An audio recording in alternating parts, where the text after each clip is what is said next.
Well, we just heard that news from Edinburgh. Ruth Davidson standing down as leader of the Scottish Conservatives. We can turn to Scotland's First Minister, Nicola Sturgeon, who joins us now. Nicola Sturgeon, a very good morning to you. Can we just start with Ruth Davidson's political contribution, and in particular the note she struck, which I suppose we in the media, the general public generally sort of forget sometimes, the calibration that you have to make between getting family life right and making sure you see enough of your loved ones and actually spending all that time that politics demands. It's a very difficult balance to strike. It is a very difficult balance to strike. I probably know that more than many others know it. Political leadership can take a significant toll on your family life, the time you get to spend with family, and on your private life generally. I don't think many of us, including Ruth Davidson, when she was in office, complain about that, but it is definitely there as a factor. Ruth and I obviously have many and deep political disagreements, but I wish her well for the future. I don't think anybody is going to grudge her the more time that she wants to spend with her young son. And, you know, for somebody like me, I can well understand that in her position, that's a decision that she feels she has to take right now. So she leaves office today, certainly with my very best wishes and the best wishes of the SNP. I think that it is an open secret that there are probably political factors in this decision as well. You know, her disagreements with Boris Johnson are well known, and I think it has been obvious for some time how uncomfortable she has been in trying to defend his leadership and the direction that he's taking the UK in, particularly over Brexit. So I guess it does pose a bigger question. I mean, if we're in a situation now where the leader of the Scottish Conservatives can't reconcile herself to the extreme hard Brexit-driven leadership of Boris Johnson, then why should the rest of Scotland have to reconcile ourselves to that either? Ruth has reclaimed her own independence today. She didn't no, look, I'm not questioning.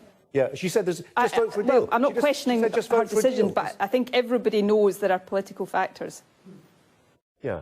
I mean, her remedy was very simple. I mean, whether it's achievable is another matter. She says if you really want to stop a no-deal Brexit, if a fourth opportunity exists, and obviously having pro-Parliament and new Queen's speech, you can reintroduce a previous motion, then that's the solution. If you really don't want no deal, vote for the deal.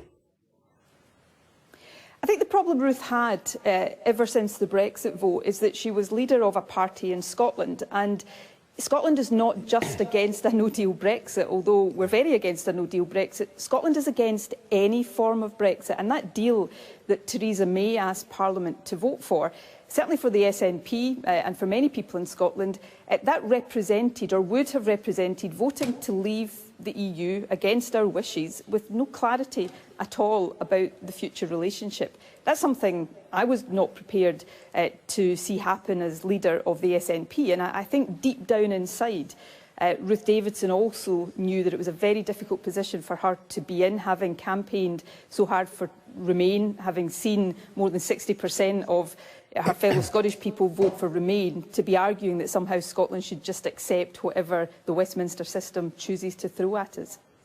Her woes, however, are an opportunity for you, aren't they? I mean, the election results she secured in 2017, 13 MPs in Scotland for the Conservatives, best result since 1983. You have an opportunity now to take some of those 13 seats on behalf of the SNP. Well, I'll certainly be working very hard to do that. I hope there's a general election soon. I will relish that opportunity. I think it would be good for people in Scotland and indeed people across the UK to have a say right now, rather than have a government that is intent on shutting down Parliament and driving the country off a cliff edge. I should say I think things have been changing again in Scotland since 2017. If we look at the most recent expression of opinion in a national election in Scotland, it was in the European Parliament elections where the Conservative support plummeted and they did very, very badly, and the SNP of course convincingly won that election, winning 50% of the seats. So I take nothing for granted as a political leader. I understand, and this is probably one of the things Ruth and I have in common. We both understand how much hard work and dedication is required to lead a political party. I'll never take anything for granted. But I think increasingly people in Scotland are looking at the situation across the UK and coming to the conclusion that while it's no magic wand, it doesn't solve all our problems at a stroke. It's going to be far better for Scotland to be in charge of our own destiny through independence than having those decisions taken for us by somebody like Boris Johnson. But if there is no deal on the 31st, if Scotland becomes independent, you would need to apply to rejoin as a third party the European Union, and you would have to do so with a willingness, for instance, to adopt the euro as Scotland's currency. Well, look, I mean, these are issues that people of Scotland are very well informed about because we debated do you think the people of Scotland want the euro?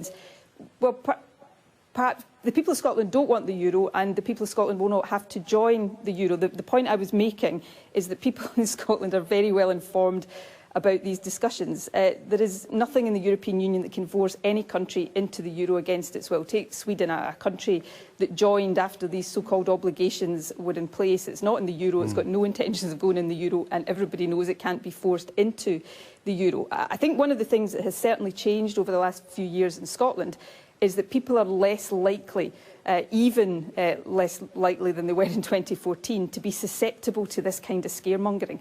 Remember, in 2014, we were told that it was if we voted for independence that we would end up thrown out of the European Union. Now, because we didn't vote for independence, we face being taken out of the European Union against our will. If Scotland becomes independent, there is no doubt in my mind that Europe would welcome us as an independent country with open arms, and why shouldn't they? Nicola Sturgeon, appreciate your time. Thanks very much indeed. Thank you.